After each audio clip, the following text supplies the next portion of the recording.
What is up, y'all? Corn, I don't know, man, if I have seen someone, and I think I said this a while back when he first came on the network, was I don't know if I've seen someone with the drive and passion to make it in the industry like I've seen with you. And that's my boy, that dude 2020. I like the name. The drive and fire and passion in some people is not quite there for this type of an industry because it's cutthroat. It's very, up and down roller coaster of emotion.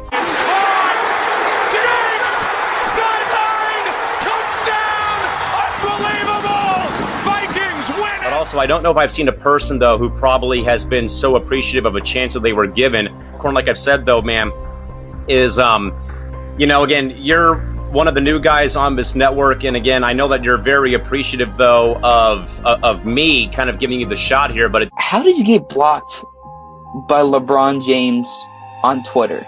I don't know if I've seen so much drive and energy and passion from someone maybe other than me for this industry. And LeBron is truly a rising star in this industry. He knows his stuff. He's not afraid to go at people, and he's a guy that you want to go to bat for. And I'm so thankful that he's part of our network.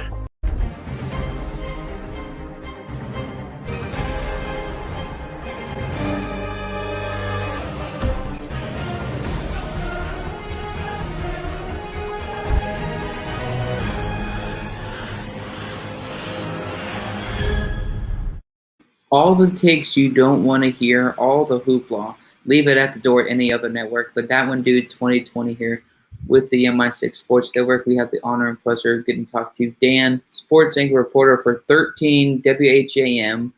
Girl, dad, my man. Dan, how we doing today? I'm honored. That was maybe one of the coolest intros. I've done a couple of podcasts in my day. That's maybe the coolest intro I've ever seen. For sure, my man. It's like I said, you just got to work with what you have, and I tell people, hey, I'm not going to tell you how we do it, just like you tell people how you got in the industry. But if you really want to do it, you make it happen. That's right. But thanks for having me. For sure, man. It's definitely it's interesting to talk to somebody from the Bills, just because I understand people are. I said this about a year ago. I see Josh Allen, Cole Beasley, John Brown. Look what he did with those guys. But of course, it was you kind of going to like your career. When did you finally realize that, hey, I want to work in the sports media world? I think I wanted to do it early on. I played college baseball, played hockey, won a state title in upstate New York, and really wanted to do that. I was one of those kids that woke up in the morning and, had his bowl of cereal or his Pop-Tart and watched SportsCenter. And I really kind of wanted to do that. And I wanted to be the guy making the highlights on SportsCenter. But I always joke around that I have very loving parents, but they're also realistic, and said I should probably have a backup plan. And so I said, well, if I can't be being interviewed after the game of making the big shot or the big play, I'd probably want to be the guy asking the questions. So it's kind of gone from there. And I really, it's been cool to kind of get to see the inside of an NFL locker room, to kind of get to be a part and connect with the athletes that, as a kid you looked up to. And definitely a lot of people connect with the athletes. I think a lot of times athletes get frustrated with reporters, not necessarily with you, because they ask like questions are like, really, dude? So my question to you though is that how have you been able to build a rapport with certain players, but kind of realizing that, hey, obviously I'm not going to ask that kind of question because I'll get like a Russell Westbrook response. Well, no, and you're so right, because for the longest time, I've been covering the Bills now 6.5 years. This is my sixth draft covering. I came right in after 2015, after the draft, when I started covering the team. I was nervous. I mean, they're pro athletes, and here I am, a 24-year-old little punk about to put a camera and a microphone into a pro athlete's face. And you kind of, and honestly, part of it is just constantly being there. It's constantly seeing the same faces that I think players start to get a little bit of an understanding of, like, all right, this guy isn't trying to get me.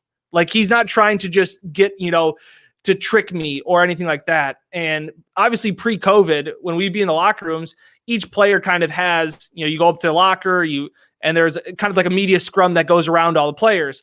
And then after it's over, a lot of times I'll just kind of put the camera down, tell them my microphone's off, and then usually ask them another question or two. And maybe I'll just ask them, hey, that was kind of crazy last game. That was weird. Or how's your daughter doing? How's your wife? Hey, that was really cool. This thing happened. If they were on another podcast or if they were on another interview, I may ask them another question just candidly. Like, and then you realize they are like people, that they're not these robots. And then all of a sudden they're like, yeah, my wife's doing good. Thanks for asking. And, oh, hey, I saw that your wife's expecting. And so like little things like that start to build up that rapport with players that, all right, this guy's not trying to be a jerk to me, and that he's not trying to ask me, a leading question. If a guy gets burned on a play, he doesn't need some 22-year-old punk putting a microphone in his face and saying, why did he miss that play? He knows why he did it. It's not on me to call him out. I'm trying to tell a story. Without a doubt, man. And I think some people look at these people like idols, like you said, ourselves. They're people like us. They have feelings. They have wives. They have kids. There's girl dads. There's father dads. All of those things over here. And I think the wrong approach, like you're doing the approach that I think a lot of people don't do, because they think, oh my gosh, like this guy, he's making $50 million and oh, he's a starting quarterback. Well, bring that down for a minute. It's not like you're going to go to talk to them like, oh my gosh, hey, leave. That's not how it is. There's such like a misconception. Like, oh, these are people too, just like everybody else. But I wish people would kind of have that approach, because I've seen interviews, man. I'm like, these type of people should not be in the industry just because the wrong motives, I think, since the beginning. And I think it's that understanding too of just trying to tell their story. Like I want to help those players tell their story that they are more than a football player. My favorite story I've done is I got to talk about Josh Allen and pretty much him coming out of a middle of nowhere high school in Fireball, California, which I got to talk to his high school coach. I got to talk to some of his other junior college coaches, and I got to talk to them and get to know who he was kind of before he became Josh Allen, this wild card out of Wyoming, and now obviously a top, 5 NFL quarterback. And when I phrased the question and I got to finally get to talk to him, I got to talk to him one-on-one over a Zoom session. It was during the pandemic. And I kind of asked him, and I remember my first question, I kind of asked him, I go, hey, like all of your coaches said how confident you are, that even when you were a 0-star recruit, you had no D1 offers, you were still confident. And I was like, how were you confident? I was like, no offense. I go, but I'm just telling you, if you had everybody around you telling you stink, how do you still have the credibility? I was like, no offense. And he was like, no, I totally get the question. And I was like, to have him be like, yeah, I'm not trying to trick you. I'm just wondering, like, take me back to when you were 16 years old and what it was like. So when you can kind of connect to those people on another level and they know that you did the research, you did your research, they can kind of go like, oh, you did your work too. Like Josh Allen studies his film and the playbook. So I'm going to do my research if I get a chance to ask him a question too. I wish, more people had the attitude and mentality like you. I think some people, when they come to the industry, I don't know if you've seen them or not, where like they get burnt out very quickly. They care more about the money, the fame, all the other stuff you won't say that certain players have gotten in trouble with. And it's a lot of work. It's multiple late night after late nights, and you made a perfect point. It's telling a story. It's not from your viewpoint. It's not me. It's, hey, how can I help you? What can I do to tell your story? And kind of I had no idea. Josh Allen being a 0-star recruit, I mean, this definitely makes me more interested in him. Of course, I won't be a Bills fan because I can't be a bandwagon. I stick with my Broncos. I'm not going to be switching from team to team, but I can appreciate the Buffalo Bills for sure. But got to ask you though, man, if you had to pick, I know it's your favorite beer out of all the ones that you've had, like draft beer or any kind like that, which one would it be? So like Rochester in upstate New York has actually quite a bit of craft beers. We got some really good ones. But for people that probably know, like I'm a Jenny Light guy. It's a very light beer. It's brewed in the Genesee River where I'm from. It's kind of like the hometown Coors Light. I'm a simple guy. I'm a Genesee Light fan. I also like a lot of good craft beers out of Southern Tier. But yeah, that's a good question. But I'll go just Jenny Light domestic out of a bottle. Totally get that, man. I'm a little bit particular. It'd have to be a Guinness, but it's one of those where you have to sip it really, really slow because Yeah. it's a very dark beer. And having be 23 years old, I can't grow a beer. So people are asking me that, are you old enough? I was like, I hope so, or I'm really in big trouble here. But yeah, it had to be a Guinness or maybe a Jack and Coke, but one of those you have to sip really slow. It's really awkward being one of those guys to have a beer once in a while because, well, Yeah. I look like that I'm still in high school and I'm almost 24. So there's no fun in that one, damn. But It's good. man, speaking about the Buffalo Bills, we talk about their success. And I said this about a year ago. I said Josh Allen doesn't need to be MVP, but he could be in the MVP conversation. Hence, this last year, the numbers speak for themselves. But despite their success this past year and the year before, is there something either on offense or defense you think they need to work on, even though it may not show up in like the stats or the yards or touchdowns? Well, I think they can still work on, I know it sounds crazy, but still throwing the ball more. I mean, I just look at the NFL in 2021. The Bills went from a team that was, in 2019 ran the ball a lot. And Josh Allen obviously wasn't ready. They didn't have the weapons around him.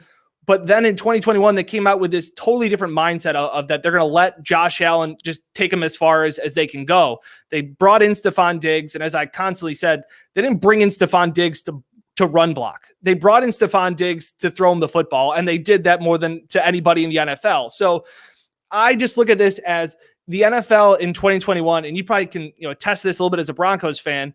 It doesn't really matter how good your defense is. You got to score points. And here I am sitting here as, the Bills had a top 5 offense. They had the second most points per game in the league. And I'm still looking there going, in this draft, in this offseason, they should still be adding more offense. Because if you want to beat the Kansas City Chiefs, you're not going to shut out Patrick Mahomes. Like, you're going to have to score 30 plus points to beat him. So I just look at that as constantly trying to throw the ball more with where this NFL is. Look, the NFL is a pass-happy league right now, and I know Nick Saban has talked about it too. The days of run the ball, stop the run is kind of a thing of the past. So I'm always for this offensive to develop, to score more points, to be more explosive, because when it comes down to it, more often than not, your quarterback's going to have the ball with the game on the line, and if you can't drive down the field and score, you're probably not going to win. Especially being a quarterback-driven league, and the issue is, like, we know about the Chiefs, and believe me, Patrick Mahomes has a bad taste in my mouth here, but when you kind of look at the Bills here, the offensive line, I think, is the biggest deal. But speaking about the run that you just talked about here, Dan, the issue is Zach Moss, I believe, through the few weeks of the 2020 season, unfortunately, was out the rest of the year. Devin Singletary, maybe because you have a better perspective than I do, what is it about him? Because he's a young guy, running back with the potential. He just doesn't seem to really get the wheels rolling here on the field. Yeah, and that's one of the big things heading into this draft. There was a lot of talk about the Bills possibly moving up to get Travis Etienne out of Clemson, and people then were wanting to say, like, whoa, pump the brakes, guys, pump the brakes. Like in 2019, Devin Singletary was pretty good. He averaged just under 5 yards a carry as a rookie, and I look at that and I go, yeah, but in 2019, he had an okay year. He was an average running back. And the Bills still went out and spent a 3rd-round pick on a running back the following year. Like, what does that tell you? If Devin Singletary was going to be a guy, then Zach Moss wouldn't have been drafted in the 3rd round. So that was red flag number 1. And then as this offense transitioned into this Josh Allen, letting him throw the ball, it just doesn't seem like Devin has figured out to be that home run hitter that I think the Bills wanted him to be when they drafted him out of FAU. I think they thought he was going to be this home run hitter, this big, aggressive, down the field threat, and he hasn't turned out to be that. So where he fits in with this team moving forward, I'm not really sure. Zach Moss, obviously, I think has more of an all-around game. And the interesting thing is that their styles are more similar than they are different. I think a lot of people thought that it was going to be thunder and lightning. They're both kind of the same back. They both ran about a 4.6 40. They can both break tackles. They can both make a cut. So Devin Singletary just hasn't been a guy that has really stood out and has grabbed that starting job by the reins. And I know a lot of people want to say, well, the Bills' offensive line wasn't that good last year, and that there was pieces moving in and out. And yeah, that's fine. But the Bills are never going to be this team where they feed their running back 25 carries. The Bills need a running back that can get 10. That's going to get 10 carries and needs to get 60 yards, because he's going to need to have big chunk plays against thinner boxes. The Bills are spreading teams out so much that they're running against favorable run boxes, and Devin Singletary still couldn't get anything going last year. So that was my big concern moving forward. Actions speak louder than words, which is why they drafted Zach Moss and some of the players that they do this year. I think that's the problem is people, Dan, like you've been this year for a while, they always look at just the numbers, and that's why I get frustrated with Pro Football Focus, even though they do great work over there. It's not just about the numbers here, like you talk about with Nick Chubb here. It's, oh my gosh, he had less carries. Well, guess what? His average per yards game was higher. Touchdowns, I believe, were higher. So I believe Devin Singletary has the option, but again, if you look at the Super Bowl champion, let's say the past 15 years, if I'm wrong, Dan, right.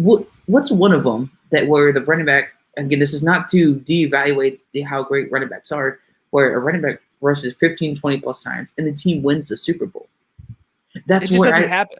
It doesn't. And that's where I was like, I love Christian McCaffrey, I like Elliott, all these guys, but I think now the running back isn't as important in an NFL offense. You see more running back by committee. If you look at the Patriots, for example, people want to hear that. I understand I'm not a fan of the Patriots, but running back by committee, look at that game against the Falcons. I bet on the Falcons, and I'm still getting therapy sessions from that game. But it's just the same thing over and over. But speaking of kind of more of the Bills offense, though, what can you see? I think you absolutely hit the nail on the head where people get so caught up in one thing or they see one running back. And I think you make a great point because I've been trying to bang this drum that everybody looks at what Tampa Bay did in the playoffs and they go, see, that's how you win the Super Bowl. You run the ball. You talk about how good Leonard Fournette was and that the edge rushers were so good against the Chiefs and they killed Patrick Mahomes in this offense. Well, take a step back. People think that the Bucs were this great running team. They were 29th in the NFL in the regular season at rushing yards per game. They were horrendous at running the ball. They ran the ball well for 3 games. Congrats. That's not a formula for long-term success. There's a reason that Aaron Rodgers and Patrick Mahomes and those guys are constantly the top teams in the league because they just have an offense that keeps going. And let's not forget that the Chiefs were missing their 2 starting offensive tackles, Pro Bowl tackles in the Super Bowl. No wonder you and me could have probably gotten to Mahomes on Super Bowl Sunday against those backup offensive tackles. So people get so caught up. You're so right about the Pro Football Focus and the recency bias. People go, see, look what the Bucs did. That's how you got to win the Super Bowl. That's not it. That's not how you go about building a championship caliber team long term. I don't understand. That's the thing. That's why I do this sports industry, and like yourself, is like the numbers are very deceiving. If I had a bag of empty potato chips, we call it empty calorie stats. This does not mean running backs aren't phenomenal, but the problem is, look at Zeke. They paid him. Look what happened. Christian McCaffrey got injured. Adrian Peterson may be the only exception at best, but again, I understand running backs aren't as valued. If you look for anybody that is a deep football fanatic, history, 60, 70 years, running backs have only won the award by themselves 6-7% of the time. So it just shows that with a quarterback-driven league, it really doesn't matter anymore. But Dan, nobody wants to hear that. And if you don't want to hear that, go put buffalo on your ears, go la la la la la, because we're not going to do that here on my show with Dan or anybody else. You're going to hear it like it is and not some sugar puff thing. Again, I appreciate Pro Football Focus, but again, numbers can be deceiving. But speaking about the AFC East, though, I believe one of the most challenging divisions this year. Can you see the path for the Bills to win the AFC East more challenging or a little bit more easier? Well, I think it's going to be more challenging. I think, obviously, New England was so bad offensively last year. They can't be worse. And I know a lot of people aren't super high on the amount of money that they spent on Nelson Aguilar and Kendrick Bourne, and I get that. But they can't be worse than what they had. I was at the Bills game when the Patriots came to town, and I still don't know who their starting wide receivers were last year. I'm not saying Cam was good. He wasn't last year. But the whole offense was pathetic. And that's why Bill went out and spent $250 million in free agency. And that's why he's making moves and he's bringing in Mac Jones, like all these things. Obviously, the Jets are getting better. They got better so much by subtraction of just getting rid of Adam Gase. And I saw the Dolphins last year as the Bills in 2019, just a little bit too early. Really good defense. I think Brian Flores is a phenomenal coach. I think the guys love playing for him. I know people want to point about how he mishandled Fitzpatrick and Tua last year. I don't think that locker room cared. I think they would have gone, and you had Brian Flores at times walking out onto the field trying to fight players because that's how much he cares and how fired up he is for that team. And the team feeds off that. Look, I think that if Tua can develop into being a comparable quarterback, a top 15 quarterback, I think this is going to be the AFC beast. I think that there is 0% chance that the Bills sweep the division this upcoming year like they did last year. It's just too good of a division now moving forward. The coaching staffs are better. The quarterbacks are going to be better. And it's just going to be an exciting time where you're going to have Zach Wilson, eventually Mac Jones, you have Tua, and then you have Josh Allen. So this is going to be a fun division, but it is going to be a lot tougher this year. And Bills fans don't want to hear it. Bills fans want to say, well, they're still chasing us. They're still chasing us, and nobody's close to us. I'm not saying anybody's like, the Bills are still the favorite to win the division, and I would still put money on them, but I'm not putting a month's salary on it. It's definitely a smaller margin than what I would have thought before this draft and before this offseason. I can get a knife and cut somebody a slice of humble pie here, because I think that's the thing with Dan. We call about NFL fans here. I called fake Patriot fans back in like October. Like, oh, Bill Belichick should be fired. I was like, wait a minute. It's called being humble. It's called being patient. It's back in October. Trust again. I'm not a Patriots fan, so I don't want to hear nobody. No, I'm not a Patriots fan. I never will be. That's the dark side of the forest here. But to be patient with the Patriots, and look what he's done. It benefited Mac Jones, to be honest with you, going that much low in the draft, because now you have the offensive line coming back. I think maybe Slater last year was the receiver. I can't remember, man. That was such a bad year last year. But all fake Patriot fans, I don't want to hear now that, oh, we trust Bill Belichick. No, you didn't. There were fans out there saying that he should have been fired. But again, that's the thing. Like what you're doing, Dan, is people don't want to hear a certain topic or a certain take. But I believe, not just because you're on here, but especially the AFC East is going to be the toughest division. I had no idea Mac Jones was going to the Patriots. Mac Jones, Zach. I mean, this division is going to be, I think, one of the most explosive, and game by game, week by week. I'm going to have to watch pretty much every single game in the AFC East for sure. It'll be fun. Definitely. Definitely for sure, man. But of course, the draft, I believe, is in the 6th round. But if you had a position, since the draft is coming to a close, what was a position that you think that you would love the Bills to address?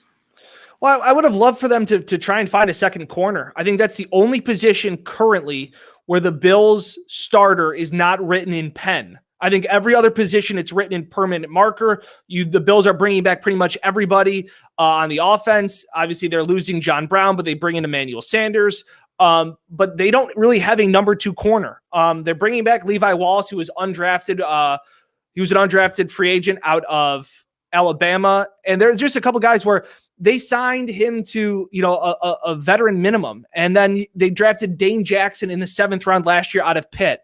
They let Josh Norman go. There's talks about Richard Sherman possibly being involved, but this is a defense that teams are just not throwing to the side of Trey White. Like it's just that simple. They just don't throw at him. He takes away that side of the field. So that makes the number 2 cornerback even more vulnerable, because he's going to be targeted more than most cornerbacks in the league.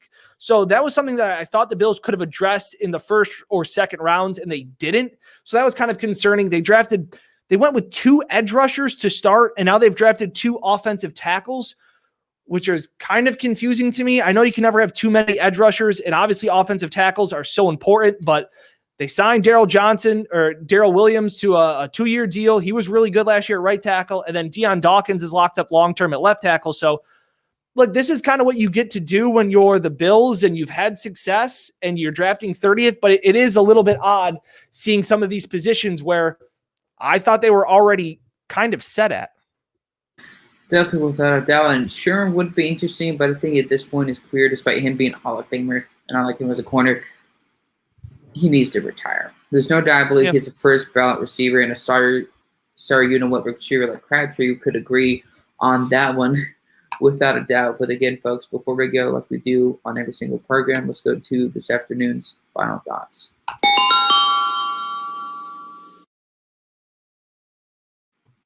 And again, Dan, thank you so much for taking time out of your day. Do you have any like social shout outs or any type of stuff you're working on currently?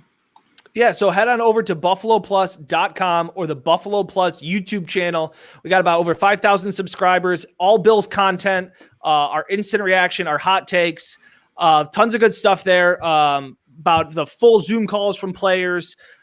Just kind of interesting stuff. I actually caught up. The Bills' first-round pick was Gregory Rousseau out of Miami. He's an edge rusher. Just earlier today, about an hour ago, I caught up with his high school coach. Got to talk to him. He said the coolest thing he said was Gregory Rousseau has a kill switch, that he has this ability to become so angry yet so nice at the same time. He said he'll literally try and kill a quarterback, but at the same time he'll babysit his kids right after the game. I thought that was pretty much the coolest way you could describe an edge rusher. Kimmy, that's definitely the perfect fit. But again, that one, dude, 2020 MI6 Sports Network. Dan, thank you so much for coming on. Stay in touch, and I'm definitely scared for the AFC West this year, without a doubt.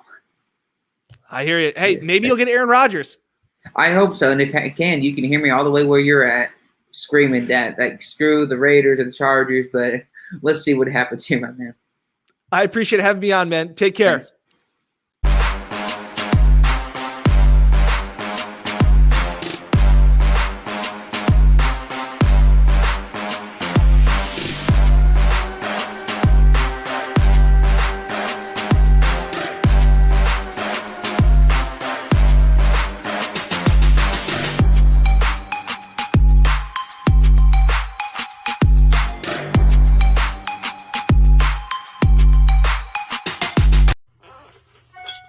What is up, y'all? Corn, I don't know, man, if I have seen someone, and I think I said this a while back when he first came on the network, was I don't know if I've seen someone with the drive and passion to make it in the industry like I've seen with you. And that's my boy, that dude 2020. I like the name. The drive and fire and passion in some people is not quite there for this type of an industry because it's cutthroat. It's very, up and down roller coaster of emotion.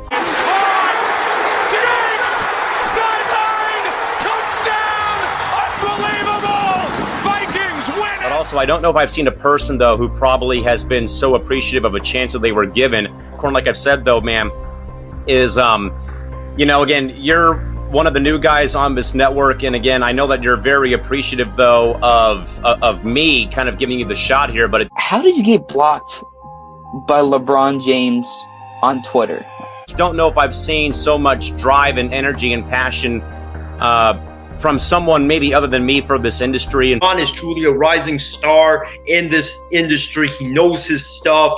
He's not afraid to go at people, and he's a guy that you want to go to bat for. And I'm so thankful that he's part of our network.